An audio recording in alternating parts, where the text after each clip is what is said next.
আমরা মনে করি আওয়ামী দুঃশাসন বিদায় নিয়েছে, ফ্যাসিস্ট শেখ হাসিনা চলে গিয়েছে। এখানে আমি মনে করি আত্মতৃপ্তির স্বস্তির কিছু নেই। ব্যক্তি হাসিনা গেলেও আমরা চারিদিকে তাকিয়ে দেখতে পাচ্ছি প্রশাসনের রন্ধে রন্ধে, আপনি জুডিশিয়ারি বলবেন, সিভিল অ্যাডমিনিস্ট্রেশন বলবেন, পুলিশ বলবেন, সাংবিধানিক প্রতিষ্ঠানগুলো বলবেন, প্রত্যেকটি জায়গায় ওই ফ্যাসিবাদের দোসররা কিন্তু এখনো ঘাপটি করে পড়ে আছে। আমাকে একটু আগে কথা বলতে হচ্ছে, সংক্ষেপে দু চারটি কথা বলে আমি আপনাদের কাছ থেকে আজকের মতো বিদায় নিতে চাই। পয়লা কথা হলো যে জুলাই ছাত্র গণ অভ্যুত্থানের বার্ষিকী আমরা পালন করছি। এটা কেন হয়েছিল? সবাই আমরা বক্তব্যে বলি এটা ছিল গণ আকাঙ্ক্ষার প্রতিফলন। 17-18 বছরে বাংলাদেশের কোটি কোটি মানুষ যে নির্যাতন, নিষ্পেষণ, লুটপাট, অর্থ পাচার, গ্রেফতার, রাজনৈতিক, সামাজিক, মানবিক ভোটাধিকার হরণ করে গোটা জাতিকে ফ্যাসিজমের জাতাকলে পিষ্ট করা হয়েছিল। ক্রসফায়ার, রিমান্ড, আয়নাঘর, বছরের পর বছর কারাবরণ, হাজার হাজার লক্ষ লক্ষ কর্মী গ্রেফতার এবং সমস্ত রাজনৈতিক, মানবিক অধিকার, সাংবিধানিক অধিকার সব খর্ব করা হয়েছে। বলে 17-18 বছরের এই ইতিহাসের একটি কালো যুগে নির্যাতিত বাংলার মানুষ যখন ক্ষুব্ধ হয়ে উঠলো, বিক্ষুব্ধ হয়ে উঠলো, এটা তারই একটা আউটবাস্ট, একটা গণবিস্ফোরণ যেমন ছিল, তেমনি এর মধ্যে লুকানো ছিল অন্তর্নিহিত ভাবে একটি নতুন বাংলাদেশ বিনির্মাণের স্বপ্ন। যারা বিদায় নিয়েছেন, কারাগারে নিহত হয়েছেন, ফাঁসিতে জীবন দিয়েছেন, গুলির সামনে বুক চেটিয়ে আবু সাইদ মুগ্ধদের মতো যারা বাংলাদেশকে বিজয়ী করে ফ্যাসিবাদকে পরাজিত করেছে, আজকে ঐতিহাসিক অবদানে তাদেরকে আমি শ্রদ্ধার সাথে স্মরণ করছি। কিন্তু তাদের স্বপ্ন এটা নতুন বাংলাদেশ।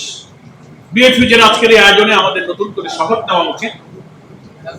আমরা মনে করি আওয়ামী দুঃশাসন বিদায় নিয়েছে, ফ্যাসিস্ট শেখ হাসিনা চলে গিয়েছে। এখানে আমি মনে করি আত্মতৃপ্তির স্বস্তির কিছু নেই।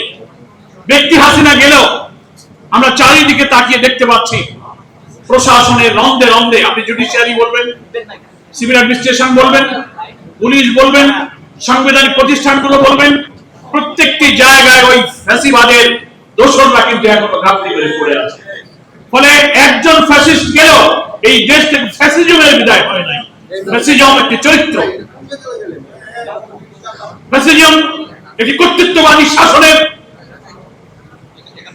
অত্যাচারী শাসকের একটা চরিত্রকে ফ্যাসিজম বলে। এই মানসিকতা, এই চরিত্র, এই আদর্শকে যারা এখনো লালন করেন তারা কিন্তু দেশে আছে। নতুন বাংলাদেশ বিনির্মাণের পথে তারা কিন্তু সবচেয়ে বড় অন্তরায়। আমরা যে গণ আকাঙ্ক্ষার প্রতিফলন দেখেছিলাম, এমন একটি বাংলাদেশ হবে যেখানে ক্ষুধা, দারিদ্র, শিক্ষা, চিকিৎসা, বাসস্থান, অন্নহীন, বস্ত্রহীন, নিরন্ন মানুষের কান্না, বস্ত্রহীনের আকুতি থাকবে না, এমন একটা মানবিক, সমৃদ্ধ, ইনসাফপূর্ণ একটা বাংলাদেশ আমরা চেয়েছিলাম। সেটা হতে গেলে জুলাই অভ্যুত্থানের পরে আমরা জনগণের ভোটে নির্বাচিত জনপ্রতিনিধিদের কাছে ক্ষমতা হস্তান্তরের মধ্য দিয়ে এটি নিরপেক্ষ নির্বাচনের যে প্রক্রিয়ার দিকে এগিয়ে যেতে চাচ্ছি, বারবার একটি অপশক্তি সেই পথে বাধার সৃষ্টি করছে। কিছু দূর এগিয়ে আবার কিছু দূর পেয়েছে। আজকের এই গণ অভ্যুত্থানের প্রথম বার্ষিকীতে এ ব্যাপারে আমাদের এখন সচেতন হওয়ার সময় হয়েছে। আমাদের আত্মতৃপ্তির কিছু নেই। আমরা মনে করি আওয়ামী লীগ তো নেই, দুঃশাসন তো বেঁধে দিয়েছে। আমরা তো তাকিয়ে দেখতে পাই আমাদের সামনে কিন্তু এখনো দেখতে পাচ্ছি ফ্যাসিবাদী রাষ্ট্র কাঠামো বিরাজমান। রাষ্ট্রযন্ত্রের সর্বত্র ফ্যাসিবাদের প্রদত্তা আছে। দিল্লির আধিপত্যবাদের কালো থাবা এখনো চতুর্দিক থেকে চেয়ে বসছে। ব্যবসা, বাণিজ্য, রাজনীতি, আন্তর্জাতিক নীতি, কূটনীতি, ইভেন সামনের নির্বাচন নিয়ে জনগণের আকাঙ্ক্ষাকে কি করে ধুলায় মিশিয়ে দেওয়া যায় তার চক্রান্ত এখনো কিন্তু বিদ্যমান। পরাশক্তির আমাদের দেশে নির্বাচন আর সরকার পরিবর্তনের সময় আসলে পরাশক্তি যে খেলা হয়, সে খেলাও আমরা দেখতে পাচ্ছি। অর্থ পাচার, লুটপাট, দুর্নীতিবাদদের সিন্ডিকেট কিন্তু শেষ হয়ে যায়। ফলে আমাদের জাতীয় ঐক্যের যে কমন ইস্যু, শুধু আওয়ামী লীগ নেই বলে আমাদের মধ্যে বিভেদ থাকবে, অনৈক্য থাকবে, যার যার হয়ে যাব। আমরা বক্তৃতার সময় বলবো ব্যক্তির চেয়ে দল বড়, দলের চেয়ে দেশ বড়, আর কাজের সময় আসলে দেখা যাবে যে না, দেশের চেয়ে দল বড়, দলের চেয়ে ব্যক্তি বড় হয়ে যাব। এটা তো আমাদের আত্মপর্যালোচনার সময় এসেছে এখন। ফলে নামে একজন ফ্যাসিস্ট বিদায় নিলেও জাতির উপর থেকে ফ্যাসিজমের কালো থাবা কিন্তু বিদায় নেয়। এজন্য আমি মনে করি মঞ্চ উপবিষ্ট জাতীয় নেতৃবৃন্দ, সারা দেশের সব দলের রাজনৈতিক পদদর্শের মানুষ যারা আমরা ফ্যাসিবাদ বিরোধী আন্দোলনে জুলাই অভ্যুত্থানের ওই কঠিন চেতনাকে লালন করেছিলাম, তাদের একটা জাতীয় ঐক্যের সময় কিন্তু শেষ হয়ে যায়নি, বরং আমি মনে করি এটি তার একটা চূড়ান্ত মুহূর্ত। আমরা নতুন বাংলাদেশ বিনির্মাণ করতে চাইলে এক্ষুনি আমাদের কিছু মৌলিক ইস্যুতে দল মত তো ভিন্ন থাকবেই। 20টা দল হলে 20টা আদর্শ থাকে, 20টা মত থাকে, 20টা চিন্তা থাকে। তার অর্থ এই যে একটা দল হয়ে যেতে হবে নট দ্যাট। কিন্তু কখনো কখনো আমরা দেখা যাচ্ছে যে এই সব চেতনার কথা ভুলে যায়।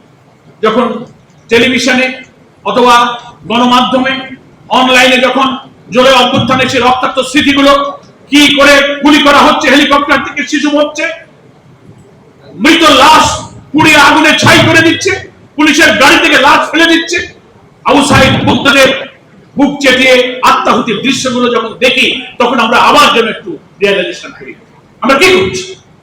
আমি মনে করি জুলাই যোদ্ধাদের ফ্যাসিবাদ বিরোধী আন্দোলনে মাঠে আমরা ছিলাম, তাদের এই 1 বছর পার হলেও সেই স্মৃতিগুলো মাঝে মাঝে আমাদের চারণ করা উচিত। এটা যেন আমাদের আত্মসমালোচনা, আত্মপর্যালোচনার কারণ হয়। তাহলে সামনে জাতীয় নির্বাচনকে নিরপেক্ষ, সুষ্ঠু, অবাধ, গ্রহণযোগ্য করার জন্য আমাদের প্রত্যেকের কমন ইস্যুতে কিন্তু একমত হওয়া উচিত। দল আমাদের ভিন্ন থাকুক, এই জন্য গণতন্ত্রের এটা একটা সৌন্দর্য। ভিন্ন দল, ভিন্ন মত থাকবে, দলের মধ্যে আদর্শিক বিতর্ক থাকবে, জনগণের কাছে প্রত্যেকটি দল তার আদর্শ প্রচার করবে, তার ইলেকশনের ম্যানিফেস্টো বলবে, তারা রাষ্ট্র ক্ষমতার দায়িত্ব পেলে রাষ্ট্র কিভাবে সাজাবেন তারা জাতির কাছে সেটা তুলে ধরুন। এই বিতর্কের তো সুযোগ আছে। এক দল আর এক দলের আদর্শের ব্যাপারে যুক্তিপূর্ণ কথা বলতে পারেন, বিতর্ক করতে পারেন, সমালোচনা করতে পারেন, কিন্তু প্রতিহিংসা, আক্রোশ, অসত্য তথ্য দিয়ে, মিথ্যাচার দিয়ে জনগণকে বিভ্রান্ত যদি আমি কাউকে করি, এটা কিন্তু রাজনৈতিক শিষ্টাচার এবং রাজনৈতিক ভাষা এবং রাজনৈতিক মেজাজের সাথে যায় না।